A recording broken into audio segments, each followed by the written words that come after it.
Melanie and Braden. Hello, good evening. Hello. Can you hear me? I can. You've been here a while, or did you get in and then get out? I've just been chilling here. I always get an email that says, join your Zoom meeting. Participants are already waiting. Braden Medlin is in the room. I'm like, yeah, wow. I open it, like, it opens up as soon as my computer boots up, like Zoom does. So I just open it up that way I don't forget. Yeah, and you got in before I even made the announcement, so you knew it was a recurring link. Hey, I'm starting class, okay? All right, so I'm in a walk-in closet. I saw the post on Facebook and looking snazzy. Yeah, man. So when I was in the Hilton, I had to set up my PVC pipe tent, and it was pretty big. This is pretty roomy. I've got a little weak spot here, but I've got my suitcase that has the RLX foam in it sitting right here. There's just a gap, maybe a foot wide right here, and there's some clothes hanging back there. So there's not much reflection. I've done $1,200 worth of work today, so it's been a good day. Oh my gosh! 0 yesterday. So yeah, I've done 0 today, but that's because I'm cool. But like, I got to the convention Thursday night, and I had 3 e-learning pieces and another thing for a German client to do on Friday. I'm telling you, the VO work has taken off. And I'm not going to lie to you guys. I don't know if any of you are religious, and I said that word in quotes, but the minute I started tithing 10% of my income to the church, my work just went like this. I mean, it's just been a steady increase. And then when I was taking Dave Ramsey's Financial Peace University class, and that's when the Army called me and said, do you want to do a year of active duty or 2?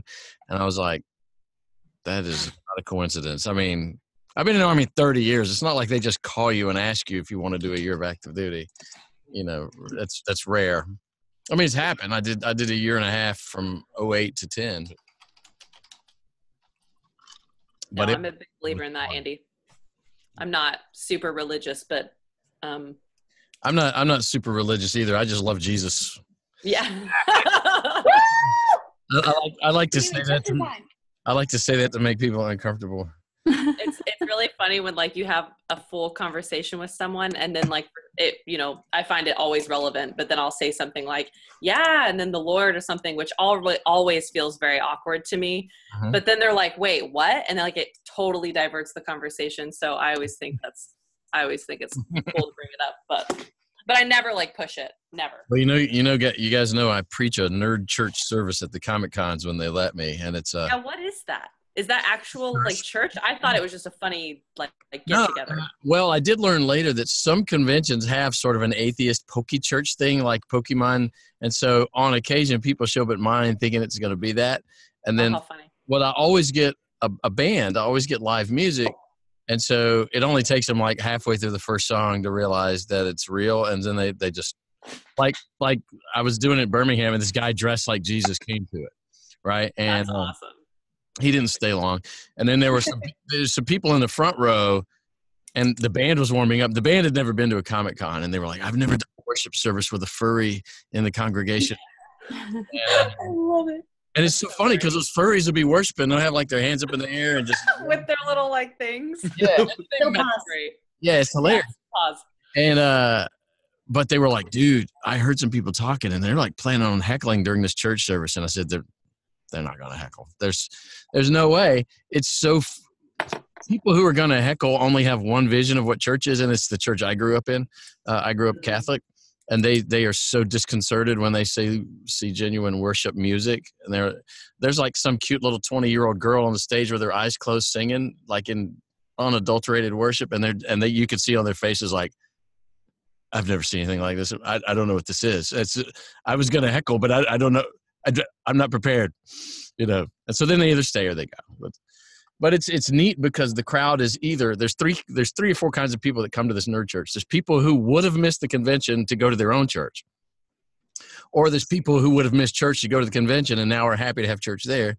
And then there's the agnostics who heard a Five Nights at Freddy's voice actor was going to be there and there was church, and so they're like, oh, I'll check this out. And then there's like total atheists who are like, I'm going to this, but I dare them, but I want to see the Five Nights at Freddy's voice actor. And I kind of aim it at all of them. It really,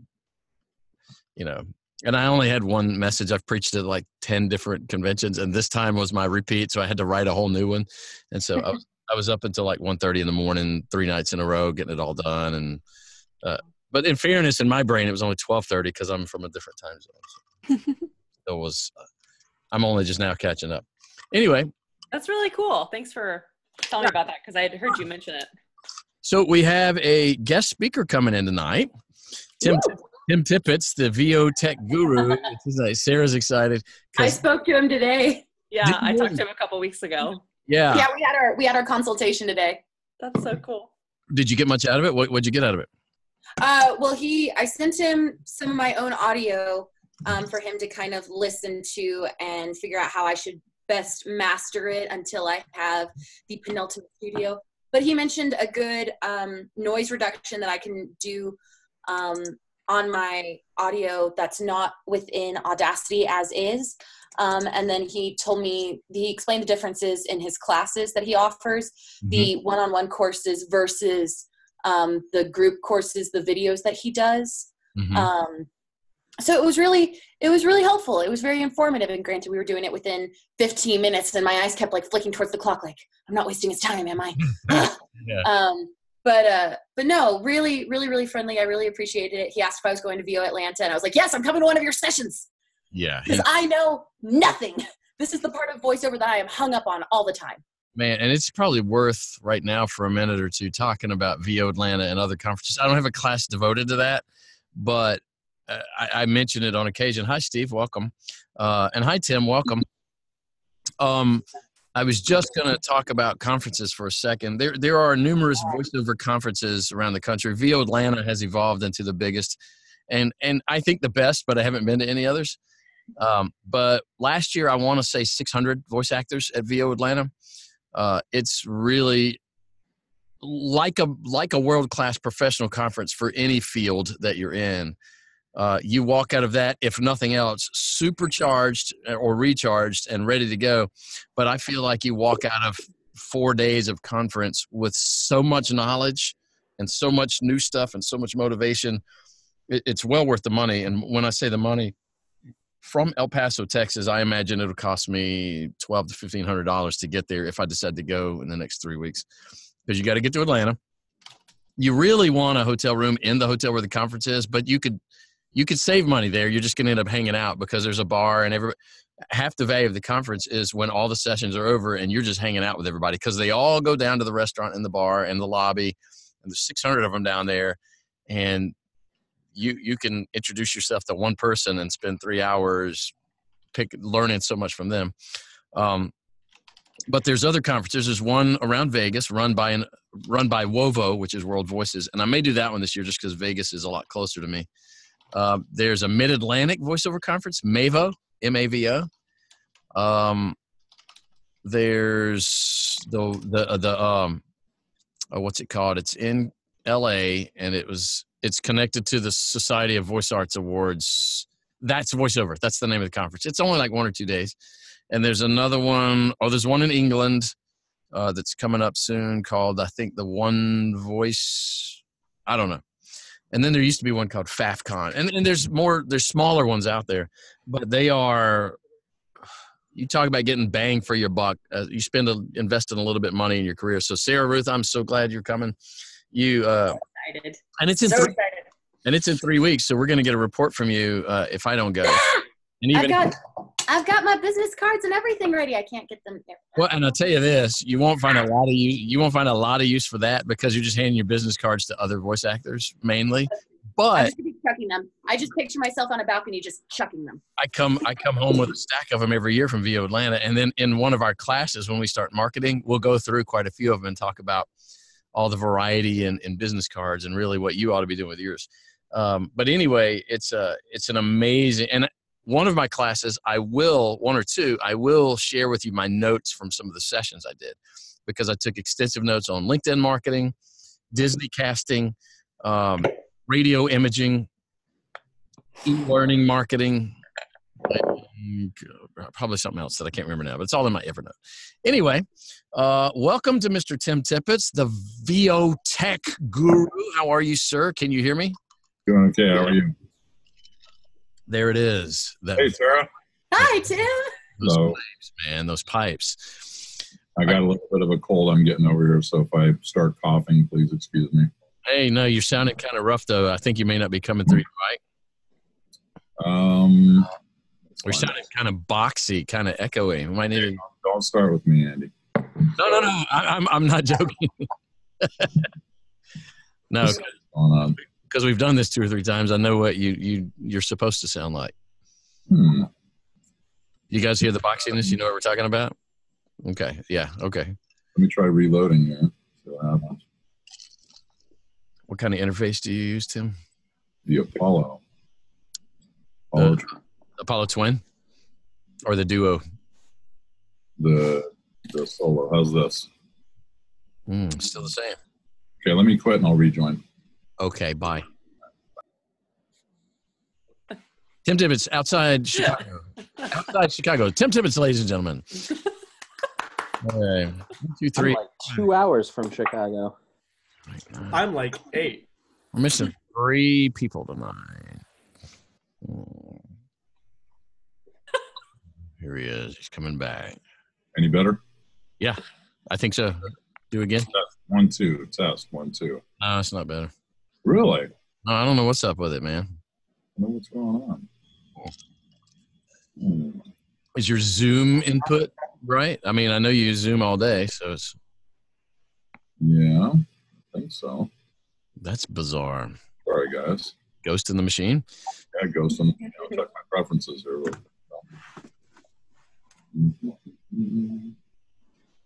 Oh, well, that would explain it. What? Give me just 1 second. All right, how's this? Oh, Oh, yeah. There it is. That better? oh my gosh, it's fantastic. It sounds like a professional voice actor. What? Yeah. Say it isn't so. So welcome everyone, Mr. Tim Tippett from the Chicago area. He is known on the internet as the VO Tech Guru. I know a couple of you have consulted with him already. Oh, Phil is joining us just in time from sunny LA. I am joining you from rainy Branson, Missouri. I climbed off the plane Thursday night from the desert and saw snow on the ground and icy mist in my face. And I said, I want to go back to the desert. But the go-karts and theaters and stuff have made up for it. So that's been fun. So Tim is here to talk. He's our guest speaker about, in general, voiceover technology. So Tim, I know you kind of got a little initial, this is what you ought to know thing that you say that you're awesome at. So well, you can talk about how awesome I am. I'm going to talk about people's spaces and what they're using to voice in and microphones and all that kind of stuff. That's what I'm talking about. And maybe the awesome will come as a result. We'll see. Go ahead, man. But I would actually like to hear from everyone who's on the call right now, some of the challenges and that they're dealing with their space and any questions that might follow, because that's going to spur a lot of comments from me. So who wants to start? I'm looking at my magic mirror. I see Jenny, I see John, I see Braden, I see Sarah. Sarah, why don't you talk a little bit about your space right now? Dang it. Okay. So my space is a closet, actually. So like right where that little mirror is beside the TV, my studio is right past that. And it's a really cool space because it is big enough for me to function in. I can move around, I can stand, because with some characters I get very, very animated. You can't tell I move when I speak. But it is underneath my upstairs neighbor's set of stairs that lead down to their door. So there's only so much soundproofing that I can do to it. This is a rented space. And so, you know, I'll turn off my AC, and my neighbors are actually very nice, quiet neighbors. But still, whenever I'm playing back a recording, whatever dead space there is where I'm like, oh, I'm going to leave this here as room noise, you can hear it's not quite static, but you can tell that there is life going on somehow, which is just annoying. And then of course, there's also the fact that I can't quite tell if my microphone is a little bit echoey sounding because of the space itself or because of how I have it set up. There's so many variables that I kind of look at it and my brain just fritzes. Sure, totally understandable. So a big part of that obviously is your environment, clearly, because if you're under a staircase and people are walking up and down, that's an issue. But there are two different things that we need to look at when we're talking about voicing in a space. One is the acoustics. And right now, I think you're using what? Sound blankets? I have a combination of sound blankets, bath mats, and Walmart mattress pads. Whatever it takes. All right. So we have that, which is the acoustic treatment inside the space, but then we have everything out, all of the influencers outside of the space that we need to deal with, right? So job number one is to find the quietest space in your home. And right now, is that the quietest space that you have in your home? That is the quietest space because the other closet in here faces the road. Okay. All right. And so you're getting a lot of stuff coming through the wall, low frequency stuff, I'd imagine, coming through. Okay. All right. That's fine. So job number one would be to find the quietest space that you can in order to voice in. And it looks like you've identified that. Second to that is microphone technique. So I want you to think about this for a second. The closer you are to a microphone, the lower you can take your gain, your input gain, right? So a good example of this is, even though I'm on a very directional mic of 416 right now, if I pull this out here, do you hear a pretty significant difference? Mm-hmm. Okay. That's because it's picking up the room. Even though I'm in my control room right now, in my booth, you wouldn't notice it nearly as much, but in my control room here, where I monitor and mix, you can hear it even then. But when I bring the mic close to me, right, and I cross-talk my mic, it sounds a lot better, okay? And as a result, I can lower my gain because I'm closer to the mic. So for anyone who's concerned about the proximity effect, don't be. It's really, I mean, our job as voiceovers typically is to sound like we're in your head anyway, right? And spaces and microphones were typically set up for voiceover in very large rooms where our voices could travel pretty wide distances to the walls because the rooms were typically big. And by the time the sound tried to get back to the mic, it was pretty weak, right? Because the material on the wall had absorbed everything. And by the time it hit the wall and tried to come back, the mic wasn't really picking a lot up. But when you're in a small space like a booth or a closet or whatever, you're in a box, okay? And as a result of that, you get room response a lot quicker than you would in a larger room, okay? Because sound is energy in the form of vibration. And since it's energy and it travels to a distant wall, it has to hit whatever's on that wall, like a acoustic treatment, whatever, and then has to come back. Now, even if you have acoustic treatment next to you, that's not a very long distance for that sound to travel, is it? So it's not very difficult for it to penetrate. Like, let's say the foam that you have, was that covering a door or a wall? I don't remember. It was covering a wall. Okay, so it's covering a wall. So really thin acoustic material only really handles high frequencies. The lower frequencies are a lot more powerful, and they can stick around a lot longer than the high frequencies. All right, so if you have your microphone close to a wall that has very thin foam on it, it's really easy for that wall to kick that sound back into your mic and make it sound boxy. Okay. As an example of what I'm talking about, let me bring something in here.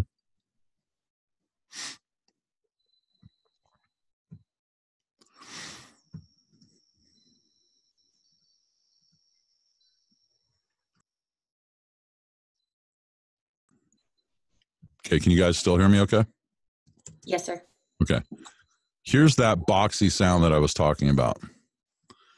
You hear the increase in boxiness in my voice right now? Do you hear that? Okay. That is typically what you get from voicing in a box, because you are in a box, aren't you? Right? And the closer that you bring a box to your head, the more and more boxy it's going to sound. Like, let's say if you just put a cardboard box over your head, you can imagine how horrible that would sound, right? With EQ or proper acoustic treatment, what you can do is you can remove the boxiness from the signal like I did just now. All right. So getting closer to your mic and understanding proper mic technique is a really important factor when it comes to voicing in a space. And Sarah, I know that you and I didn't go over this today, but I want to show you something because I wanted to hear how you sound now and then comment on that, which I'll do soon. But let me switch mics here real quick.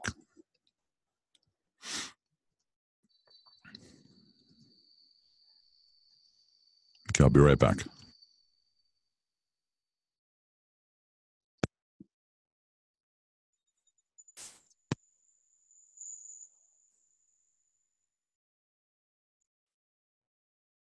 Okay, can you hear me okay?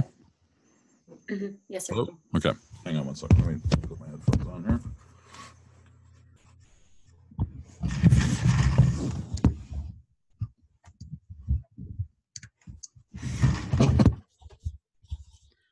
First of all, make sure I'm talking to the front of the mic, which I am. All right. So I know that a lot of people talk about plosives and pop filters and all that good stuff, which is a big problem when you're talking directly into your microphone the way that I am right now. So if I say Peter Piper, you can hear the plosives, right? Peter Piper. All right.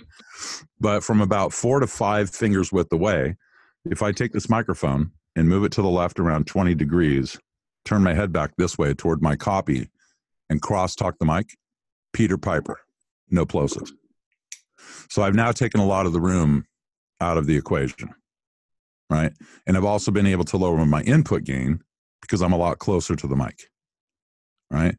So Sarah, that's probably going to be the recommendation that I make to you when I respond to your email. We'll see. I'm going to listen to the sample. All right.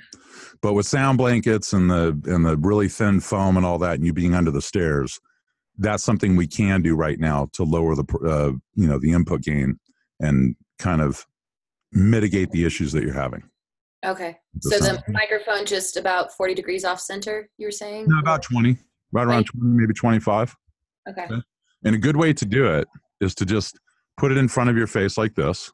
Okay. You can see that my thumb is touching my lips and my pinky's touching the mic. All right.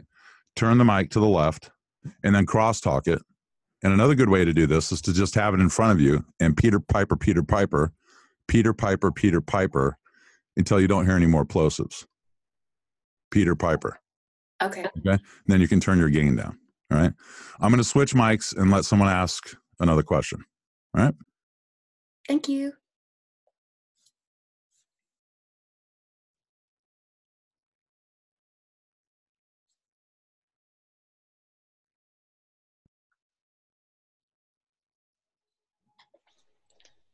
Braden, you look like you were reaching for the mic. I was just scratching my arm. My mic's over here. It's weak. It's weak. That's good. I just scratched my arm. My mic's over here. I'll ask this while people are thinking. So you talked about foam being thin, and so it doesn't catch the low frequencies, which traffic sounds tend to be low frequencies. Can you, if you don't have the money for thick acoustic stuff, Auralex brand foam or whatever, can you increase the layers of thin foam? Can you put 3 layers of Walmart twin mattress foam there if you need to? You can, and that will definitely help. There's no question about that. I have on VO Tech Guru on YouTube, I have some DIY panels. You guys can check it out if you like. Jot that down. Those are the panels that Andy has in his booth at home, and they do a tremendous job of just absorbing sound, period.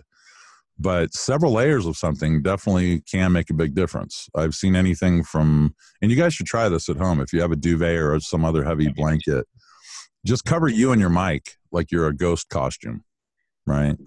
And then voice into the mic and then voice without it and then listen back to the difference. Okay.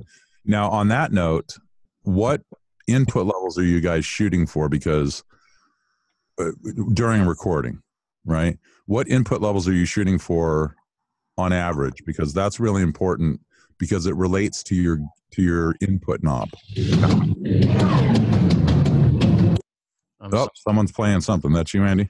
That was me playing your video and didn't realize I was muted. I'm copying it and putting it in the chat. No problem. Okay, there you go.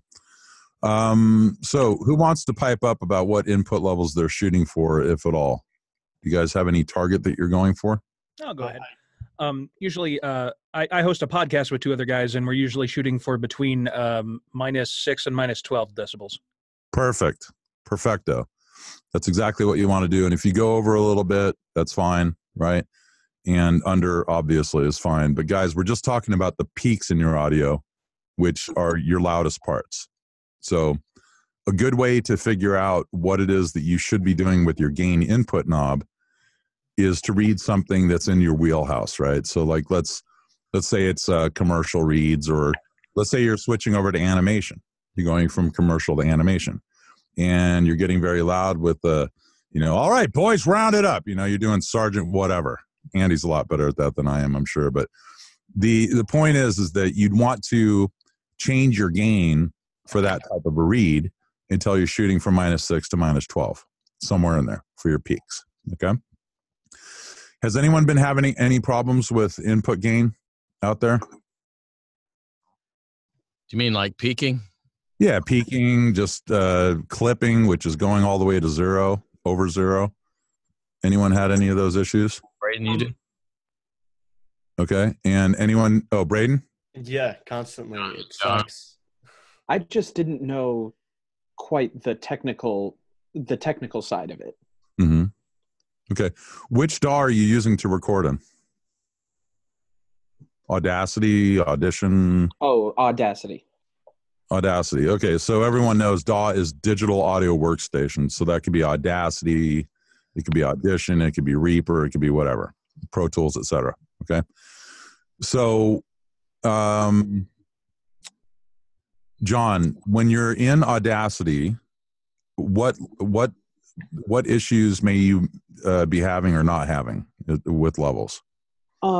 It's not necessarily issues I have with levels. It's just like I didn't know like the standard you need to look for. Like I'm not good at the technical side, and I don't really understand the technical side. So I'm more just trying to absorb as much information as I can. Okay, good for you. Actually, Andy will probably provide a link, I'm guessing, to a course that I have. It's an online course that deals with all of the technical aspects of that stuff.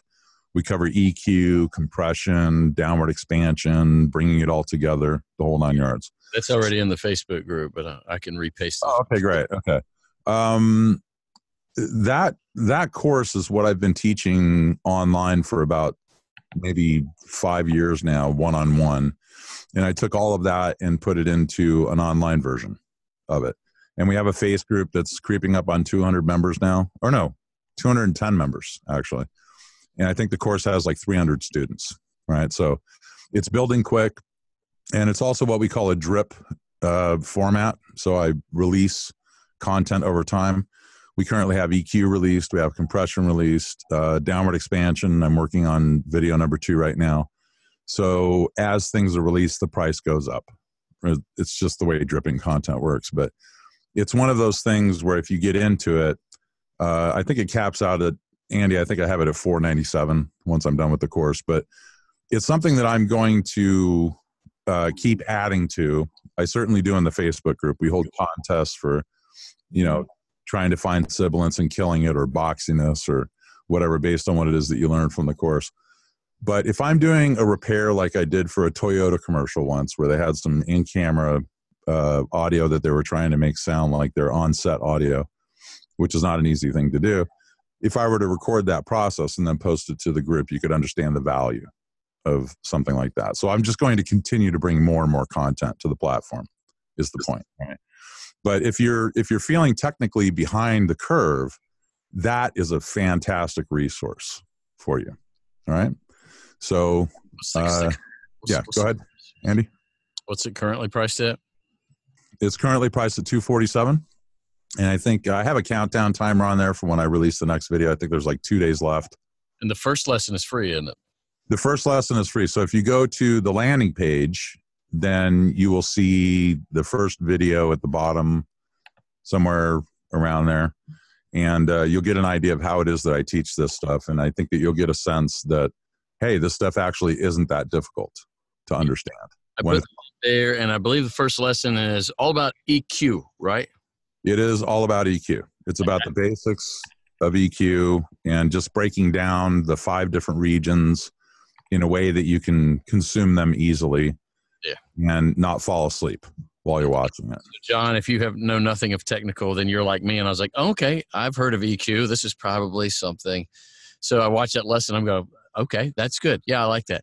So, it's kind of like if I could just write a list of things that I would like to know about. I would like to know what compression means. I would like to know, what a noise reducer does. I would like to know, it's all that, which is, I've got software and I can read all those words in the menus. I just don't know what I'm doing with them, Exactly. And so that's, and in this business, running it from your house, you need to know how to do it.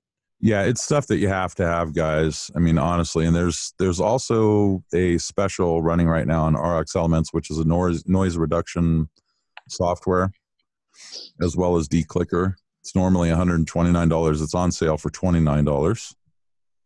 And let me grab a link for you. Wait, is that the whole RX Elements package? Yes, all 4 plugins, but you only need the denoise and the declick. That's all you really need. So, what are the other 2? Declip. The other one is, what is the other one? I can't remember. Because honestly, you really only need the other 2. But here's a link to the software anyway, guys. Sarah, I think you got it today, right? I have it. Yeah. So all the pros are running this in their audio chain, in their stack. Okay. And it really does make a huge difference. The algorithms behind this software, just phenomenal. These guys are right out of Boston at MIT. So not surprisingly, they're putting out amazing software. I wouldn't even want to guess at the algorithms behind this stuff. It's mind-blowingly good. So that link you just sent is the RX Elements link, and that goes with Audacity, Audition, Twisted Wave. Yeah, Audacity, Audition, all the usual suspects. It'll work.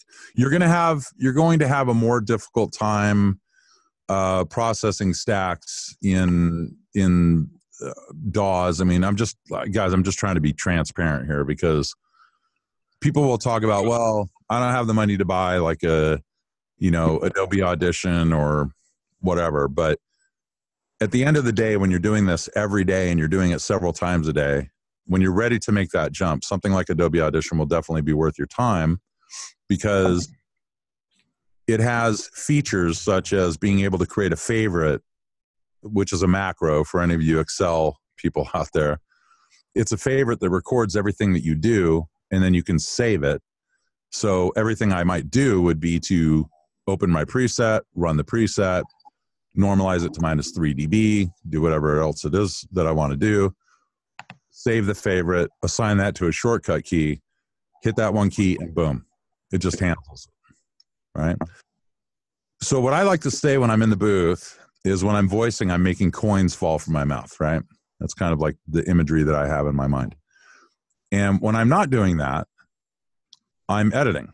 And anything that I can do, and anything that I can do to keep myself in the booth is worth the money. So Adobe Audition, for instance, is another example of a piece of software that can save you so much time. If you sign up yearly, it's $20 a month. Okay. For me, don't tell Adobe this, but I'd pay $50 a month easily. And I wouldn't even think about it. I certainly don't think about the $20 a month. Okay. But the point is that you can run it in Audacity, Reaper, Twisted Wave, Pro Tools, Audition, all the usual suspects. It's just, if we take Audacity, for instance, you have to take a few extra steps. That's all. But that's okay, because if you're at the beginning of your career and you're just trying things out and you have to take a few extra steps, fine. Take a few extra steps, right? Sometimes that time during those few extra steps can be actually very valuable to help you think through things instead of just, boom, processing it. Okay. So anyway, I highly recommend that you get that software, because it automatically removes noise, number one, without affecting your EQ print. And the declicker alone, when set up properly, is just, it's incredible. It makes a huge difference. So what is it? What is the magic the denoiser does? I mean, I know it's all these algorithms, but what does it do for you? What it does is it knows the difference between vocal and what's not vocal. Okay.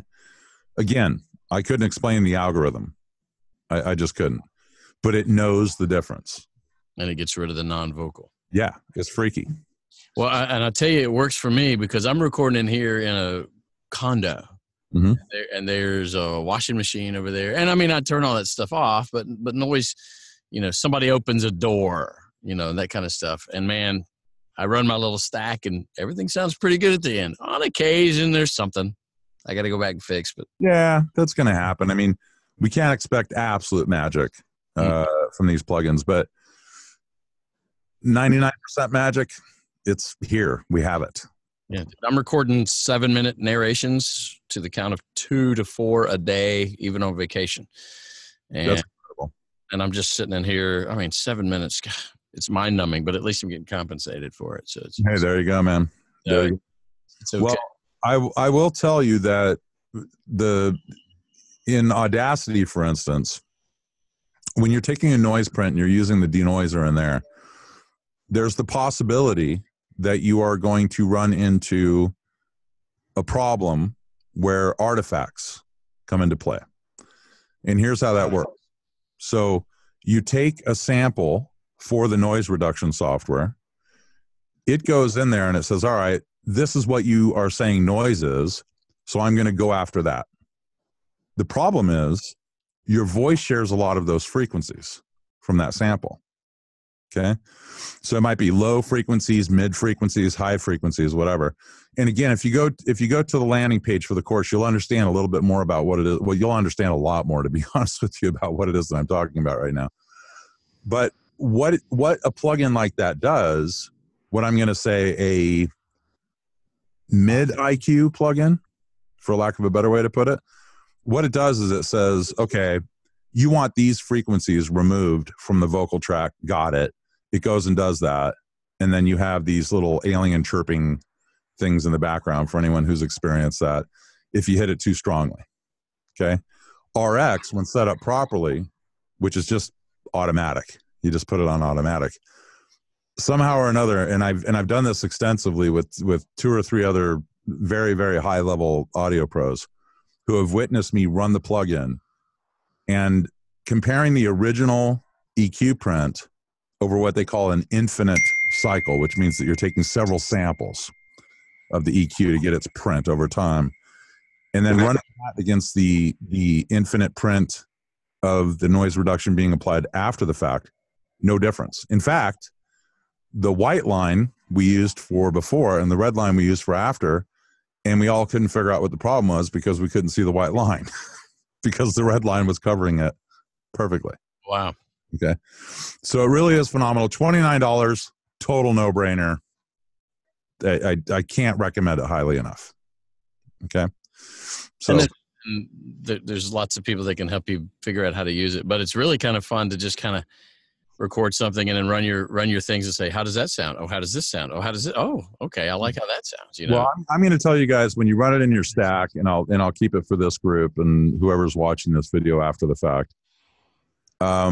It's the secret is there is no secret. It's actually pretty simple. You run the declicker before the denoiser. The declicker should be set at 3.0 sensitivity, and it should be set to random clicks. Okay, M-band random clicks. Hold on a second. Let's see. Good. So that's number one. You're looking at your stack?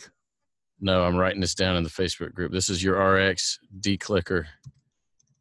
Say it again. 3. Yeah, so sensitivity should be 3.0, no higher than 4.0, because once you go over that, it starts to affect the EQ print. Okay? Okay. And then M-band, so M-band, B-A-N-D, random clicks is what you want to select for that. Mm-hmm. And that's that. Is that me? Is that you? And the denoiser comes after that. You just leave it in adaptive mode. So that's the next process in your stack. You just let it adapt to whatever noise you have.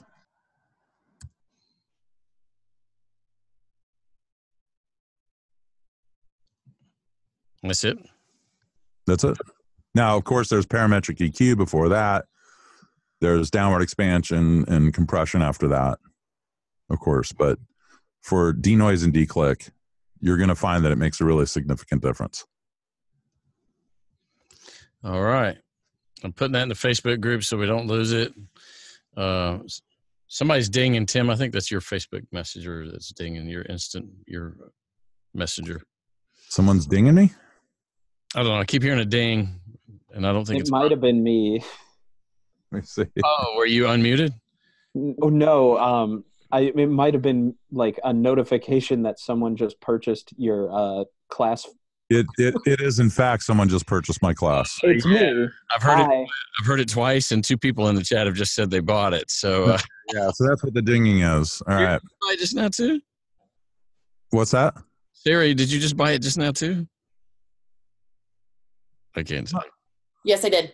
Oh my gosh, the 3 of you! Wow. Okay, that might not have been the intent, but wow, it's like that's just like a home shopping network. It's really good marketing, honestly. We don't have QVC. We have Tim Tippett. We have Tim Tippett, yeah. I'm going to try to We have EQVZ. EQ. Nice. I see what you did with that. That's brilliant. Okay. That's going to leave a mark. That's Yeah. awesome. That Steve, that was awesome. That was great. That was Okay. great. So Tim, just and there's several students who aren't here right now who are going to watch this later. Mhm.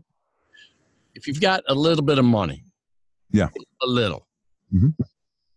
prioritize the spending. If you're a noob to voiceover, where does the money go first, and then thereafter as you get more of it?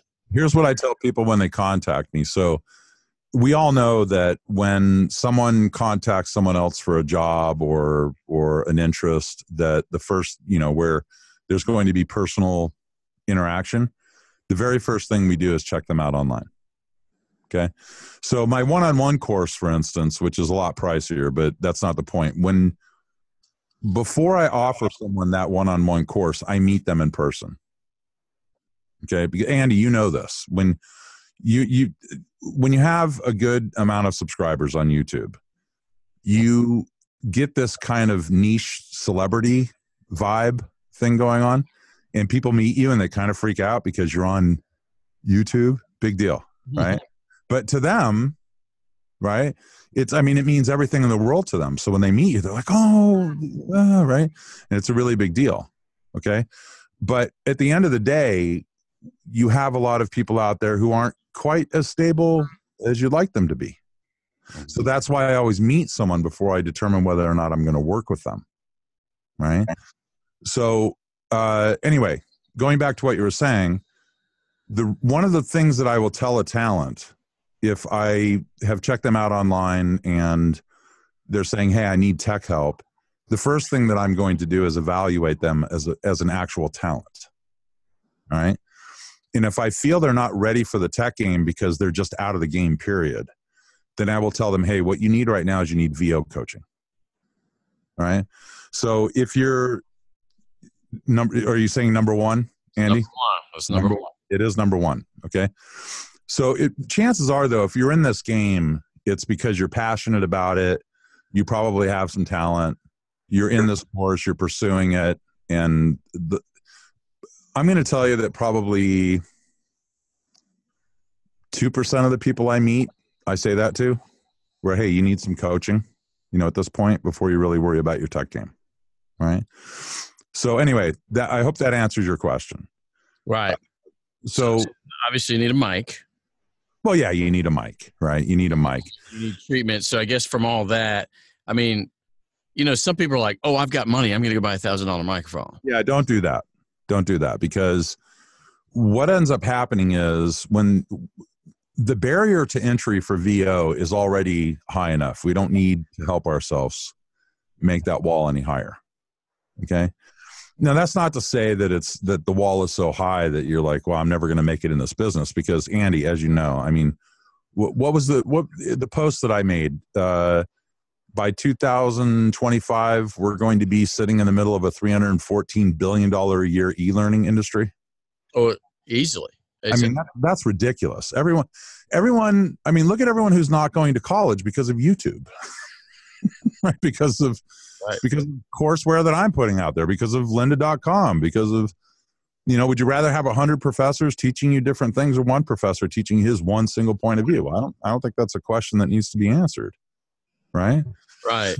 So the paradigm shift has changed so greatly that we now have a situation where you can enter a course, for instance, the audio course for $247, and learn everything that you need to know about this, which would take you literally years to figure out, even if you were on YouTube. Because after all, when you're watching a YouTuber do his thing, and we've all seen this, right? You go in, maybe it's a forum, maybe it's YouTube, whatever the case may be, and you ask what seems like a relatively simple question, and then you get, suddenly everyone wants to be the smartest person in the room.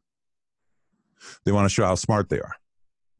And start throwing out like threshold and ratio and attack time and release time and makeup gain. It's like, hey, that's great, right? And I was actually talking to Sarah earlier about this.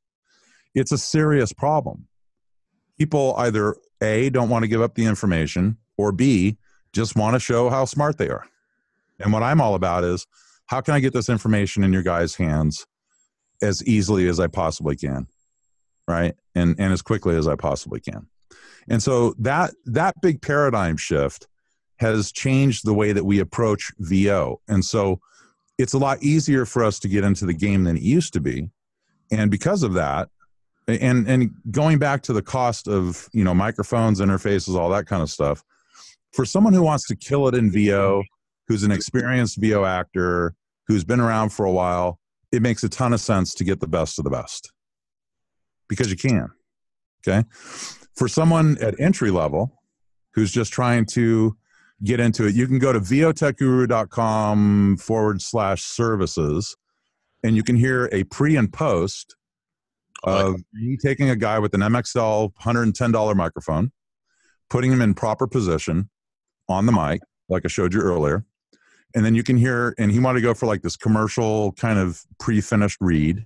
Okay, so it's a little more compression than I would normally put on there, for instance.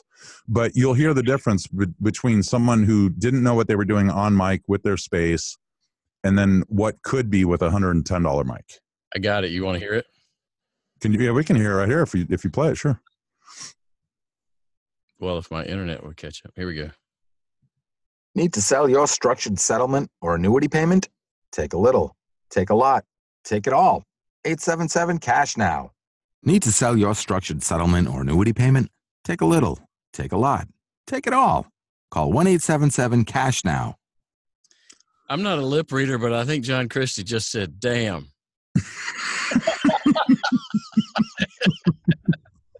So just Steve Ross. Steve's the comedian for sure, man. Great facial expressions too. Well, guys, you can see what a difference it makes when you're just, getting your room straightened out just a little bit. I didn't have to work with him very much at all, actually. It was just about getting him on mic properly, getting his level set, and then creating a stack for him that made him sound the best that he could. Right? Hey, Tim. Yeah. Could you tell us a little bit about how that specifically went with him?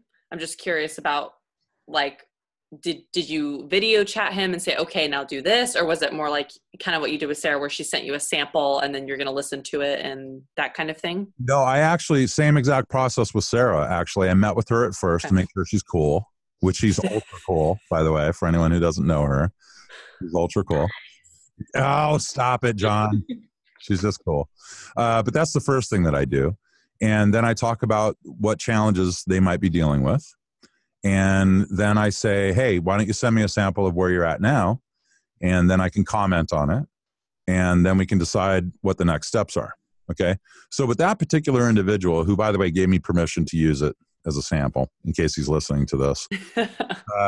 But I think we met maybe 2 times, maybe 3 times max. But when I heard a sample, I said, hey, you're way too far away from the mic. But when I met with him initially, I said, hey, tell me about your booth. Tell me about your surroundings. Tell me about what it is that you're trying to go for, and so on and so forth. Are you looking to kill it in voiceover? Is this a casual hobby thing? Are you a podcaster? In Sarah's case, she already just told me everything, right? So it was easy with her. But I think I met with him maybe 1 or 2 times, but he had this hydroponic pump that he was running for this plants that he's growing. And plants. And that was an issue. I just got air quotes. What kind of plants he must be growing? Okay. Well, celery, of course. Celery needs water. Sounds like he's growing lettuce. The devil's lettuce. The devil's lettuce, yes. So, and he was doing so legally, by the way. Just want to clarify that. But the pump was a problem, and I asked him, can you turn those things off? He said no. So I got him into RX Elements, and it turns out it handled the problem. All right. And what you're hearing right there in that final sample is him properly on mic, proper levels with hydroponics. So, wow. What it's worth. Okay. I was just curious how that went. Sorry. Yeah. No, it's Thank not. you, Tim. Yeah, no problem. It's not a miracle worker. You still have to have decent acoustics. You have to have decent EQ. You've got to go after the problems first. That's rule number 1 with EQ. Go after the problems first, then look at sweetening what it is that you have. Right? I like that. So rolling off the low end at 80 hertz because your voice isn't living down there anyway. Mine isn't. Right. The lowest note in a opera that a person has to sing is like a D2 on the piano for any musicians out there. Those Russian basses. Right. It's a really low note, but here's the thing. I don't go talking like this all the time. I talk up here, up here. Right. So when I'm rolling myself off on those lower frequencies, I'm getting rid of a lot of distant buses, cars, planes, trains, automobiles, air handlers in the home. We're filtering all that stuff out. Right. So, and then EQing the rest, of course, sibilance, boxiness, so on and so forth. But then we're giving our declick and our denoiser, well, not the declick, but the denoiser, since we're filtering it down and refining it, we're now saying, hey, here's a much less noisy sample for you to denoise, right? Then you go into downward expansion, which is a way of saying, hey, when I'm not talking, lower my noise floor without anyone being able to notice it. And then compression at the end. And then you've got soup. So that's how that works, basically. So, hey, I just want to commend you. I mean, we're friends. We've been talking for a long time, but I just want to commend you in front of everybody because there's Tim's attitude towards sharing this with everyone. The VO community is very generous. There's a lot of us who share, but there's a lot of people who just sit back there and don't say anything. I was talking with a noted demo producer a couple of days ago, and he's like, the problem with all you guys is that you're just giving the farm away. You're just enabling your competition. You're like, oh, do you want to do this, do this, do this? Well, take my class, and then I will teach you everything I know, and then one day you could work me out of a job. But I think Tim and I both know it's a very small percentage of people that you ever talk to that are going to work you out of a job. I'll tell you what, man, so I'm a composer and performer, and I've been in the business. I mean, my first live performance in a club was when I was 14 years old. So I've been doing this for a while. I got to tell you, the most generous people in the entertainment business, VO, hands down, no question about it. And I also spent a good amount of time from tradesman to so-called big shot, whatever, in the construction industry, which is a brutal industry, by the way. Okay. It's a brutal, brutal industry. And voiceover relative to that experience and relative to my entertainment experience is by far the most generous group of people I've ever seen. And as my good friend Joe Cipriano likes to say, rising tides raise all boats, right? And I think another thing that he says is we make it in this business by standing on each other's shoulders. Now, for me, I'm on a personal mission to get rid of all of the misnomers and misguided advice that's out there about audio, because audio is this big mystery. No, it's not. As I'd like to always say, it's not rocket surgery. It's really not. Dude, I heard a comedian use that exact same phrase. I'm not lying to you, like 2 hours ago. Yeah, I love that. At a live show. I love that term. And you'll find in the Facebook group that we have for the course, and you'll also find with my videos that I kind of throw a little bit of that in there. That's just kind of my mentality, is like, hey, cut the shh, right? And let's get down to business, and let's talk about what's real and what's not. I mean, you have hundreds of thousands of people out there right now who are suffering, who are really, really serious about this being their livelihood. And if not their livelihood, it's their life. Maybe they grew up with anime. Maybe they, whatever it is that they want to do, podcasting and so on and so forth.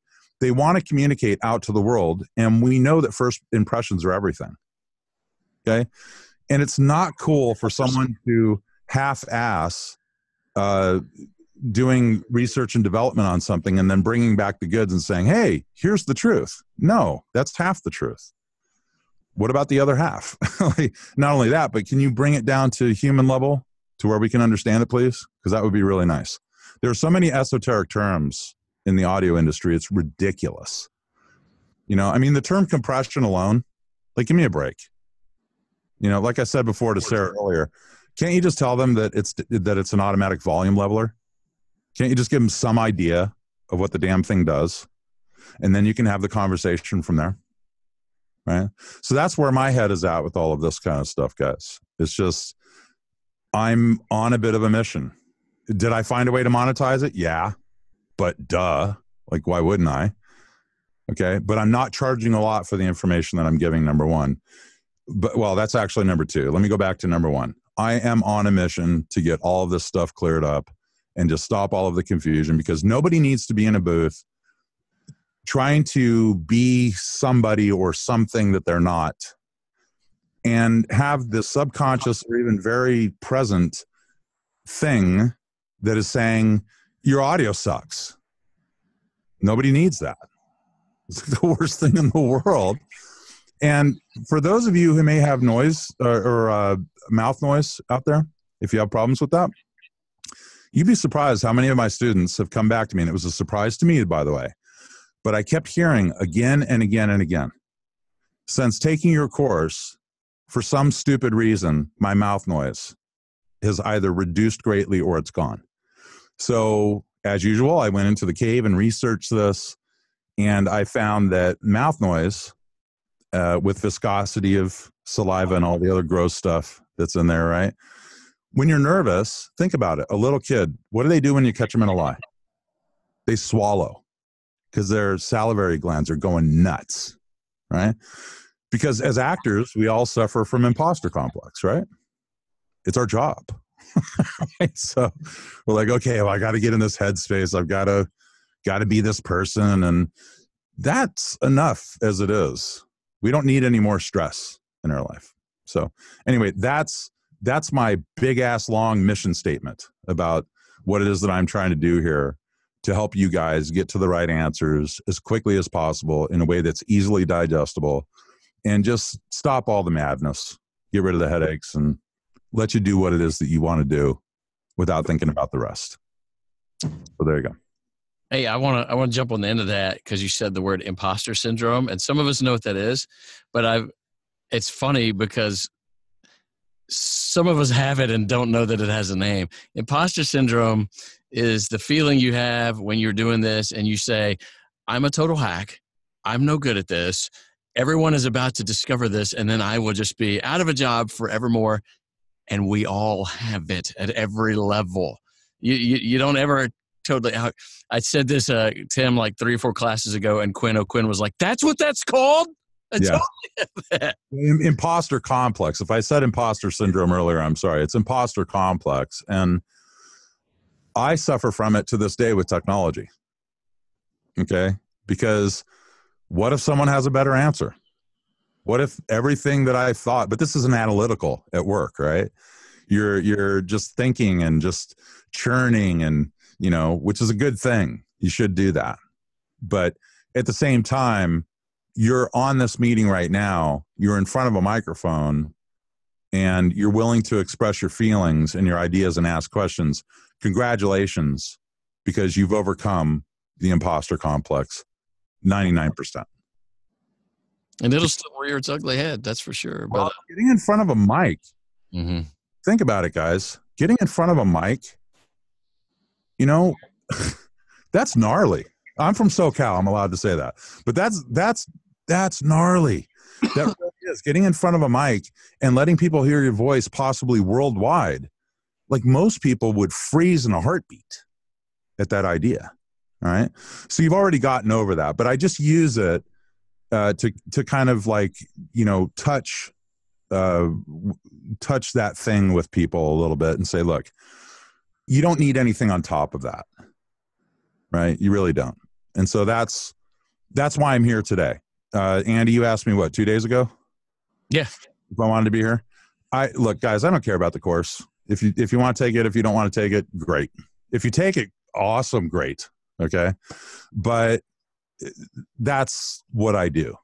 The tech thing is a side thing for me, but I dedicate way more time to it than I thought I would as a professional composer and voiceover, because it just, I don't know.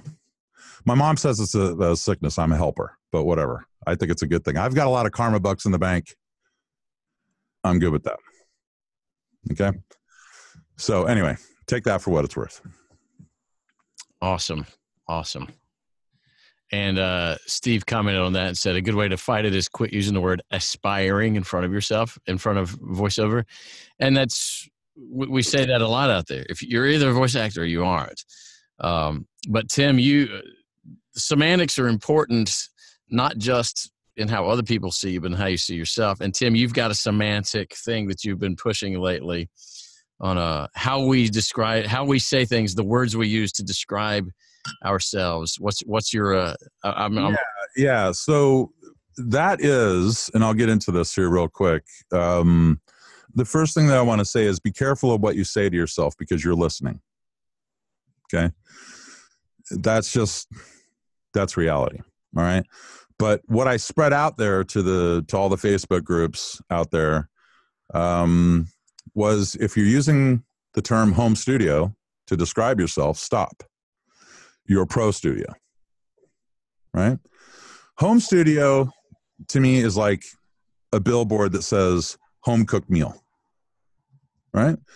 So if you're driving on the highway and you see home cooked meal, you know what's going to happen. You're going to walk in. It's going to be a diner. You're going to spend $15 with tip maybe, and you're going to walk out and you're not going to be hungry anymore.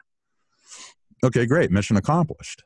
But if you advertise yourself as a pro studio or fine cuisine, right, then maybe someone is there at your restaurant, and while they're there eating this $150 meal, they decide that they need to buy a $400 bottle of vino. And that's $400 more bucks in your pocket, right? So how you advertise yourself and how you think about yourself and how you project yourself, you're here for a reason. You're here because you're not an aspiring voice actor. You're a voice actor who's trying to get better at their craft. It's as simple as that. Forevermore. And it doesn't matter if you're a podcaster, it doesn't matter if you're a YouTuber, it doesn't matter what you are. You're doing voiceover at the end of the day. And that's the bottom line. Okay? So if you're saying home studio, if you want to include home, better include pro. Better put that in there too. If you're insisting on home, which some people do because they want others to know that they're accessible, whatever. The paradigm shift has changed. We have equipment now that's available to us that outdoes the biggest studios of 10 years ago. I have an Apollo Twin here that is the equivalent of a rack that I used to play through live on stage, and way more. And my rack, by the way, was like this big. I don't know if you can see both my hands. It was massive, okay? And this Apollo Twin interface right here has so many real-time plugins. It's overkill for voiceover, but I use it for composing as well. But the technology that we have available to us now absolutely shames the studios of old, which is exactly why so many brick and mortar studios are going out of business. So the expectation is that you are the pro studio. That's what your clients are expecting from you. Okay. So Tim, to comment on like all the new technology that's out there, I've noticed on a lot of professional voice actors, they're on their like their demos, it'll say like, I think Source Connect was one I saw, and then ISDN or something like that. Sure. Can you speak into when that would even be necessary, or if it's necessary? Sure. So depending on what level you're at, I've done nationals and regionals both through a Skype meeting and even without a meeting at all. Okay. But when you do need to meet, Source Connect, IPDIDL, which is IPDTL, Internet Protocol down the line. That's a company, IPDTL, IPDIDL. IPDIDL provides, and I believe Source Connect, there's Source Connect now, which is free. It's a free way for you to connect with very high quality to a client if they have Source Connect on their end. And ISDN. ISDN is a dying breed. Yep. Because does anyone here know what DSL is? Yeah, okay. So DSL is basically phone lines that you put internet through. And DSL used to be the bomb. It's like, oh, I've got DSL. Whoa, Johnny, hold on there. DSL. It was a big deal.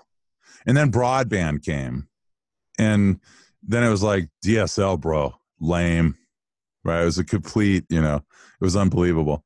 But now we have fiber optic. Okay?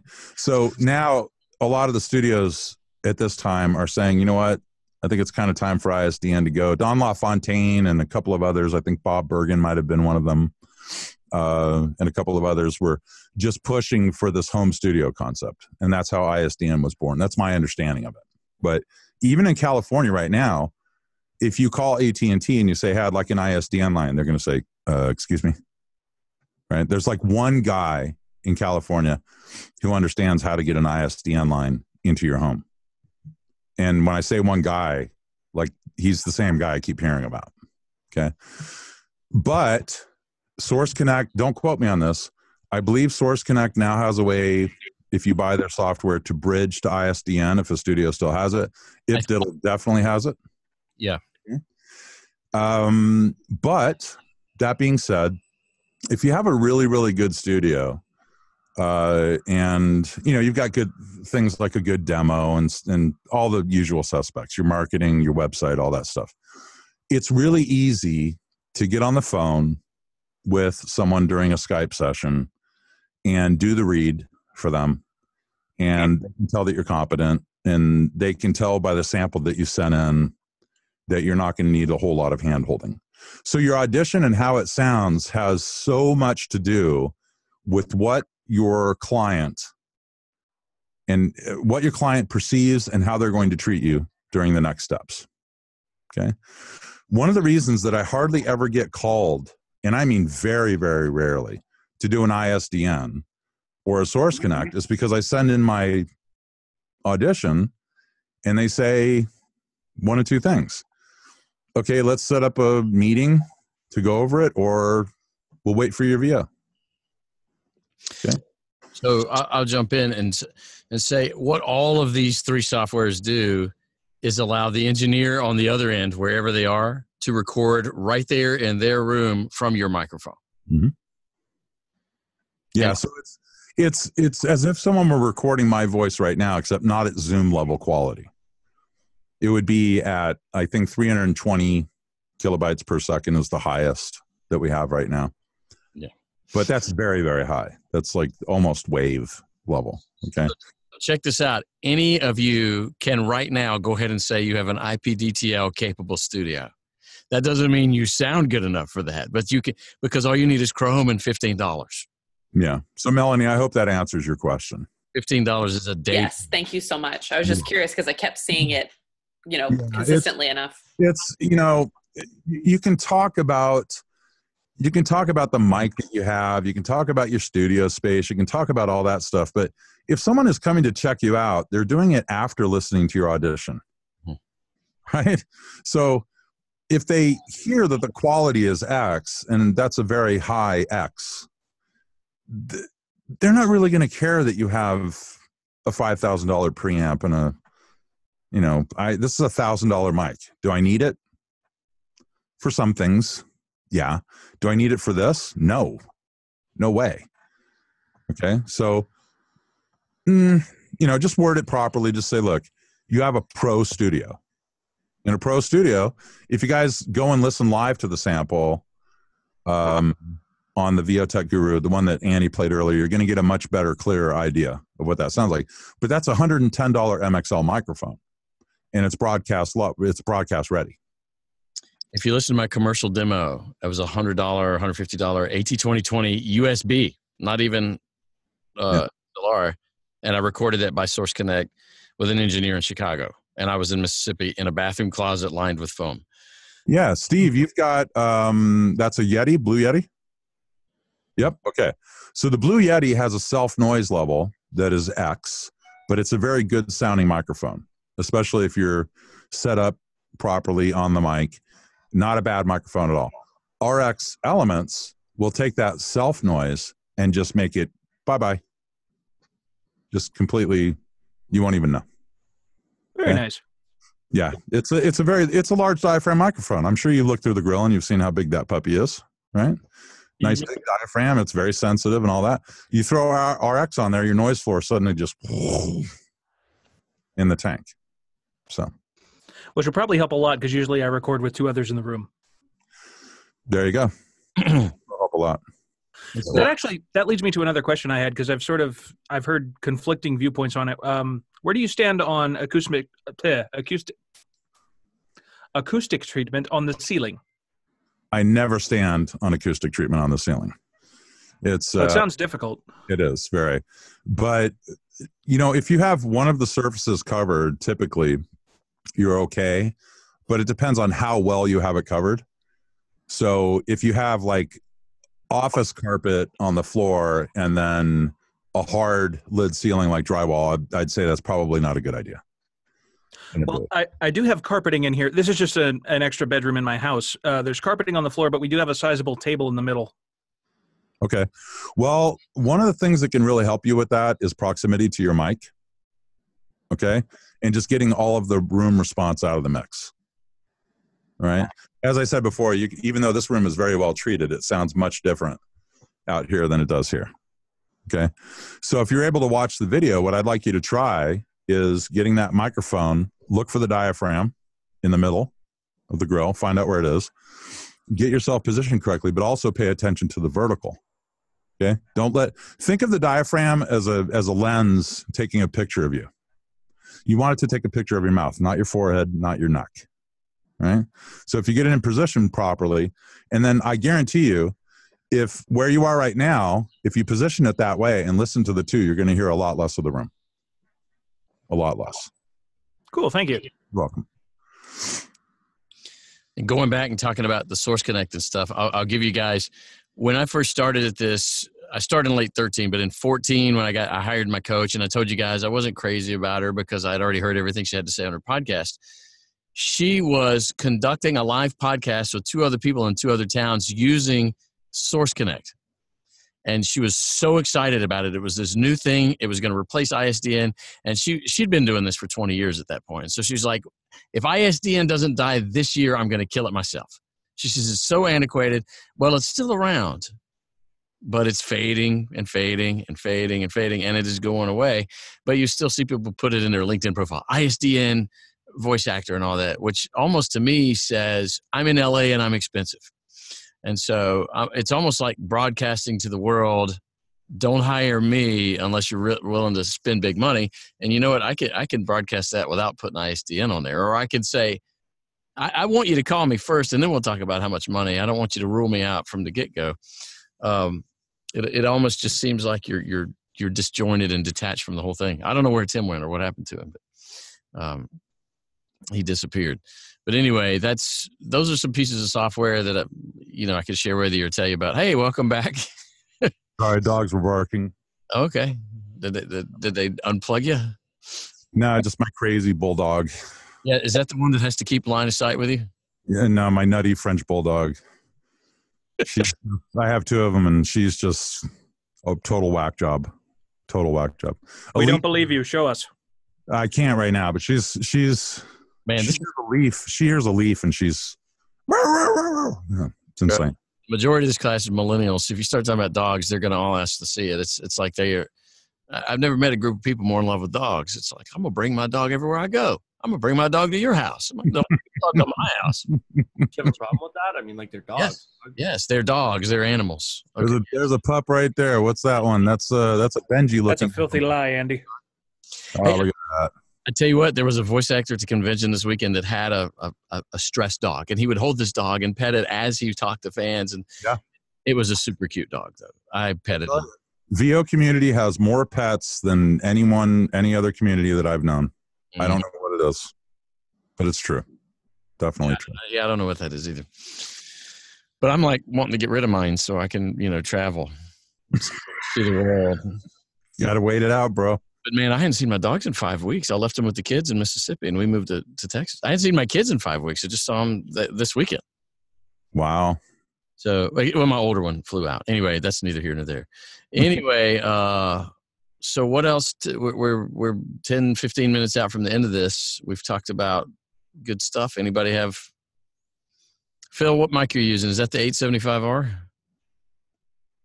I see it's a Rode. Oh, did it work? Fine. Okay. It's the shotgun AT. It's the AT 875R? Yeah. Yeah. I actually did have a couple questions for Tim. Shoot, man, go for it. It was awesome to know that someone else is in SoCal. Well, I'm not. I'm actually in Chicago now. Oh, you lied to me. Long story. I'm coming back to SoCal though. Okay. A long time ago, when I had a Bluebird, I was getting a little bit of advice from different voice actors online that I would work with. One of them recommended. So I'm in my studio. One of them recommended me not to pad this wall and to have just the corner that I'm working on padded. What do you think about that? Should I pad the rest of my wall? Because I had it before and I had people telling me, no, don't do that. And I was a little confused by it. Excuse me. I don't know if that's a good sign or a bad one. Am I the only one catching the static in Phil's song? It was a bad word. I didn't want to say it out loud. Static. Okay, so hang on, Tim. So did you also hear the pops and the crackles coming through Phil's? Pops and crackles, but I'm not concerned about that because that could be a bandwidth thing right now. That's causing that. Philip, which interface are you using right now to go through? Focusrite. Okay, 2i2 and an ART tube preamp. Okay, can you see the input level on your Focusrite right now? Yes. When you're speaking, is it turning red? No. Okay, it's just a connection issue on that end. That's all. All right. So, hang on one second. We're gonna improvise here.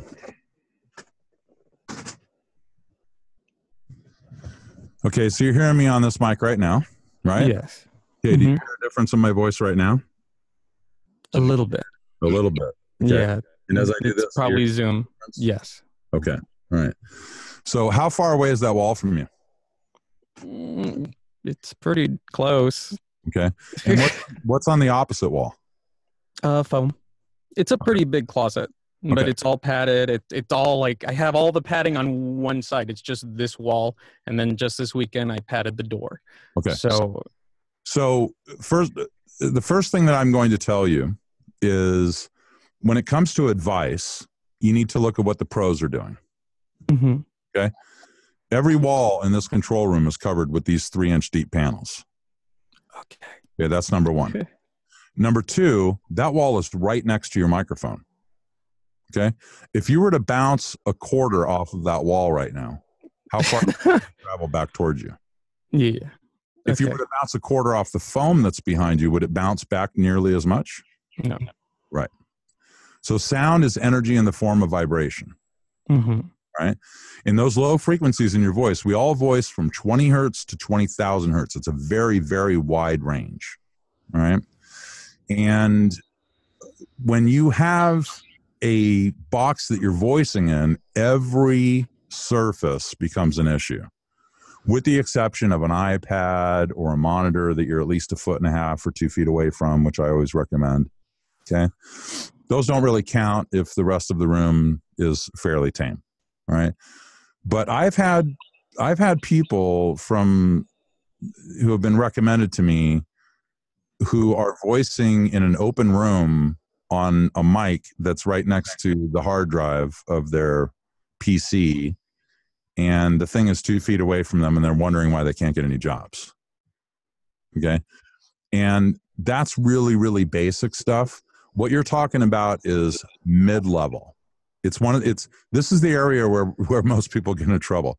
It's like there's the duh part, right? Which is like, make sure the mic is on, make sure you're relatively close to it, right? You don't want to be 3 feet from the thing. But then there's this mid-level stuff that we all kind of get mixed up in. And this is what I'm on a mission to kill. All right. You know that it costs $10 to get 1-inch foam. Yeah. From Walmart. Get that wall out of the mix. And if it's up to me, that wall has, and you guys can go to VOTech Guru on YouTube. You're going to find my DIY panel video.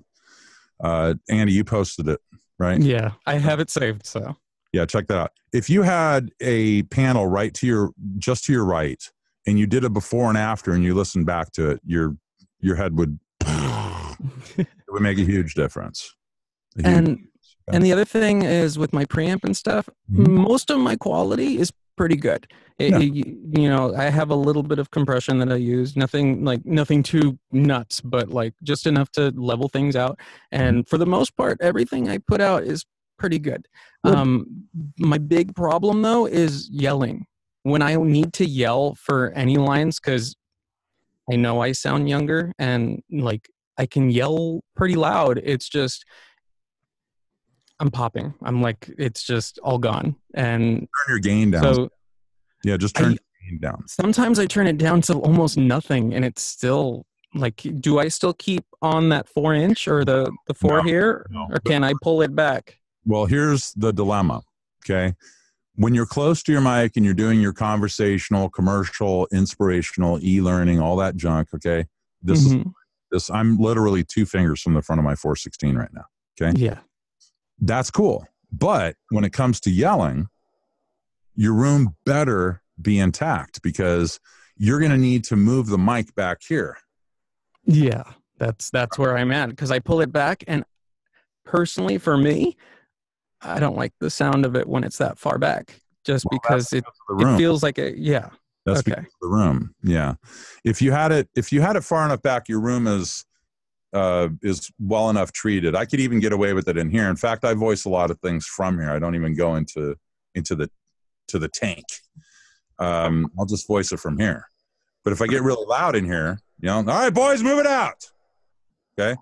It's going to sound a lot better than if I have that wall. How far is that wall from you? Like a foot?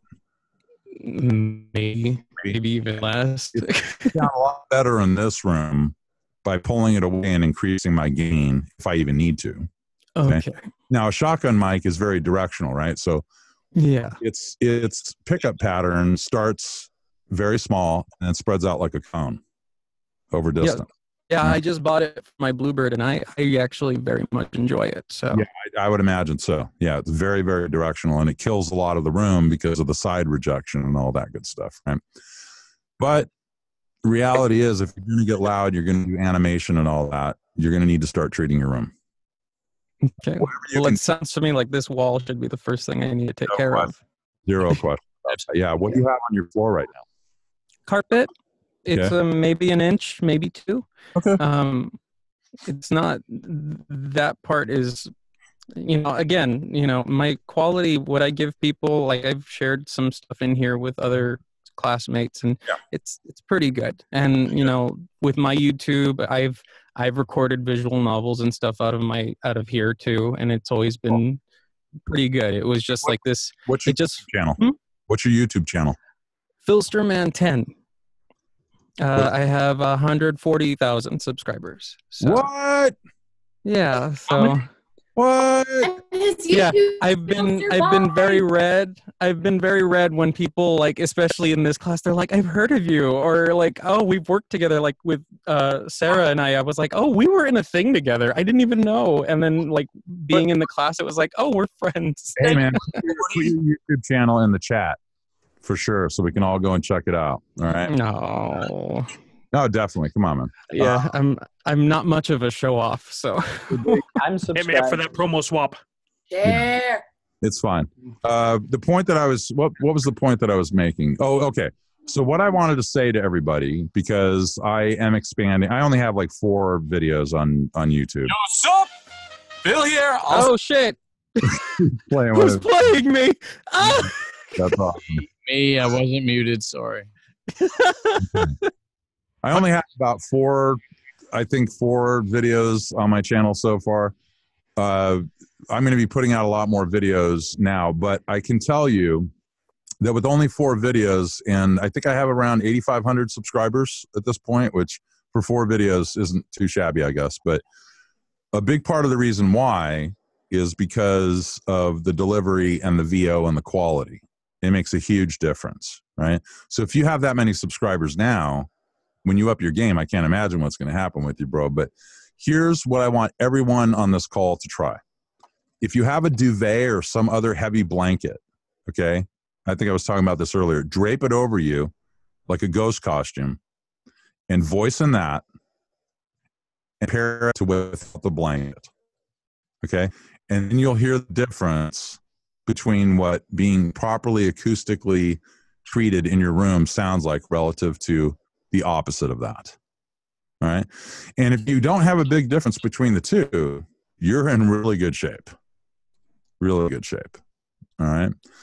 But as we all know with Andy and the pair, what did we do when we were building your booth? We did the Andy loses it on the road thing, and he built his own. I don't think they 2 queens, and he put one of the mattresses sideways and built this fort, and he was at some sort of Comic-Con for about a week and was voicing all sorts of stuff out of there, and he did an amazing job on that. This was during the booth build, which we were just kind of, you know, I'm guessing you're going to put it in the chat. I'm looking for it. Okay, I actually had it on my channel so everyone can see it, but it makes such a huge difference, guys, to go through the so-called pain of doing something like that, because when you get serious about your sound and you're already serious about your VO, now you're just basically a double threat, because 90% of your competition don't have one of those two together. At least 90%. That's how much work there is out there, and that's how many aspiring voiceovers there are. And I see you found it, Andy. I'm sorry. Could you repeat those numbers, please? Yeah, he did a great job. What? Great. Could you repeat those numbers, please? I'm so sorry. What were the numbers that I was? Or the work and the ratio. 90%? Yes, the percentages there. Okay, so if you've got, so let's say you're a talent that's used to being on the other side of the glass, right? You're not an engineer and you don't know anything about anything other than how to pretend to be someone or something. Okay. So that's half the battle. The other half, when you go into your home or office or whatever it is, and you have your pro studio, the other half, some will argue that it's more than 50%, but reality is when a casting person is listening to your audio, and I cast frequently enough to know this for sure, 80% of what you hear is just throwaway. It's just not going to happen. There are 1 of 3 things going on. 1, they're just not right for the part. Okay. 2, the audio sounds horrible, but the read is okay. Or the opposite. Now, between 80 and 90%, you have people where the audio is maybe not so great, but the read is really good. But, sorry, right? Or the opposite. The top 10% are people who are right for the part, the audio is great, and, you know, the read was great. Everything was there. So when I'm casting, what I will do, and a lot of producers will have their audio people pre-qualify the talent, and this is how I do it when I'm casting for a brand, is if in the 2 to 3 seconds that I hear something really, really wrong, like the audio quality, I stop listening. because I don't have time. I have 100 auditions to listen to. Okay. So if a guy comes on and he's supposed to, I don't know, be a pro VO, and I'm hearing, and all sorts of other stuff in the signal, it's just, we're done. It's not going to happen. And unfortunately, I'm not going to respond either. Now, me, I'm a lot kinder than most people who are in that position. Once in a while, I'll say something. If I feel as though they've got like a small plateau they could get that would make them qualify, then I'll say something. If they're way off base, then I just won't say anything, because that person has just so much road to drive down. It's not worth getting into the conversation. Okay. Or they're not taking it serious, or there's some other problem. But that top 10%, the read is there. They're right for the part. In other words, we're calling for American Grit, and it sounds American Grit. I don't have some high-pitched voice coming in on the video. All right. So they're right for the part. The read is solid. The audio is solid. And then I pass all of that on to my client. And, which of course makes me look great, right? Because they're asking me, why does everything you send in sounds great? It's like, no, of course it does.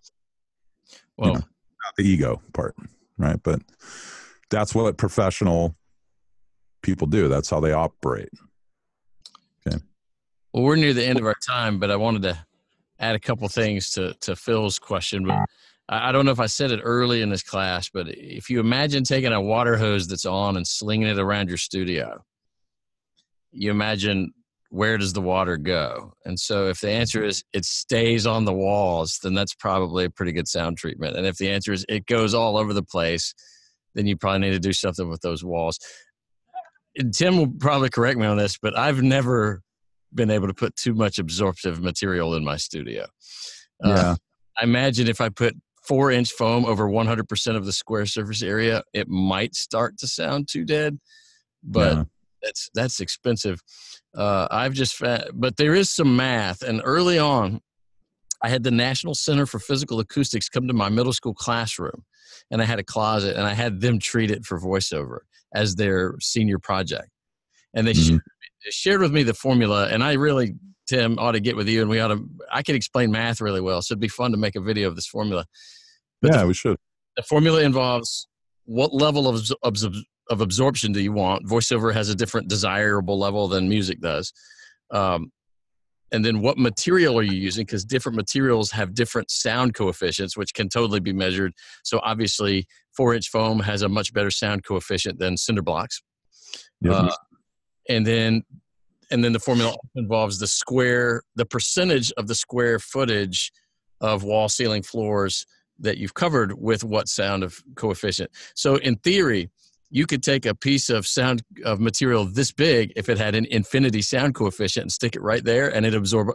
No one could hear anything ever.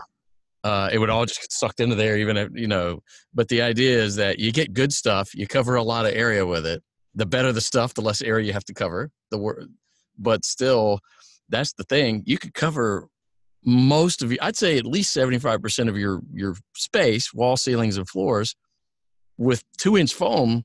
And you're about right. If you're using 1-inch foam from Walmart and you cover the whole thing with it, you probably could still get better. The 2-inch foam is going to handle a lot of the high frequency stuff. Blankets do a much better job, which I have a link to. Who is it, Andy? Remind me. It's vocalbooth2go.com. I have a link there under recommended equipment. There are these sound blankets that they have. There's a discount code I think I put in there. I made an arrangement with those guys. But blankets are far more effective than 2-inch foam. Okay? Especially when they're pulled away from the wall a little bit, because the sound has to travel through the blanket, hit the wall, and then try to come back through again. With foam, it's just really, honestly, it's just really flimsy stuff, right? It's like it helps with the high-end echo and the high frequencies and all that. And typically in a whisper room, type booth. 2-inch foam is what people are using, and that usually gets the job done, especially if they're on mic properly. But that's more about isolation than anything else. But to Andy's point, it really, can you make a room too dead? Yes, it's possible. None of you guys are going to get there. You'd be insane to go. Like I just got to the edge of that. And my booth was deemed the judge, right? I think because of that. But there's nothing you can really do to go overboard unless you're, 6 inches, 2 panels deep, and you got this much room on the side of you. And, you guys have heard plenty of commercials and promos and all sorts of stuff from closets where people are just filling the place with, with clothes, and they have carpet, and then they're putting a panel or a sound curtain on the door. You've heard plenty of them. So I've been on commercials where I've been on the road, and I've been voicing in an almost open room on this mic on a 416, virtually nearly open room, and it went to broadcast. So, it's really about just knowing what to do more than anything. If you can hear your eyelids blinking, you probably need to dial it back a little bit on the sound treatment. If you can hear blood flowing through your veins, which they say in those super rooms. In mine, you can. It's not an anechoic chamber, but you will definitely, if you sit there, there's no light that can come in. There's no sound that can come in. It's probably some sort of room that you'd hear about in the news, like, from a mass murderer, this was his room, right? Yeah. But after a while, I can definitely hear my heartbeat. Not the blood flowing, but I can definitely hear the heartbeat, which is a weird thing. Yeah. I have the TLM 103 over there, which, can hear a mouse, do its business from 100 yards away. But it is weird when you get that level of treatment going. It's incredible, and your confidence goes way up. And what's a huge part of being a great VO? Confidence. There you go. Bottom line. Well, Tim, sir, we are over our time, and I am thrilled once again that you've come. You are my favorite guest speaker that we have, but it's been an honor for you to share space with us once again. You're always as eye-opening as ever, and so we appreciate how valuable that time is, and what you've sacrificed even for us. So we appreciate you coming. I appreciate it. It's really not a sacrifice, guys. I do it because I'm passionate about this. I love helping you guys. And if any of you need to reach out to me, info@VOTechGuru.com, info@VOTechGuru.com. If you want a free 15-minute consultation, we can discuss whatever it is that's going on in your space outside of any question I might have answered in this meeting. I'm happy to talk to you about it. And if I can assist you in any way, we'll talk about that too. But it's always a pleasure to come on here with you, Andy. It's great having so many people on here where I can disseminate the information and just help so many people all at once. Like, that's really cool. So I really appreciate the opportunity. Very cool of you. Well, guys, no homework this week because I bet you've already got things to do from this one.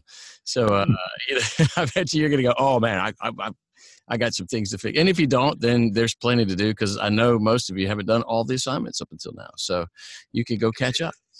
And that's it. So if anybody wants to hang out, I'll make you the host, and you guys can okay, I'm going to make John the host. And I'm going to log out and go enjoy spring break with my fam. And I'll see you guys next Tuesday from El Paso. Thank you, Tim. Thank you, Andy. Thanks, guys. Bye. Thank you so much.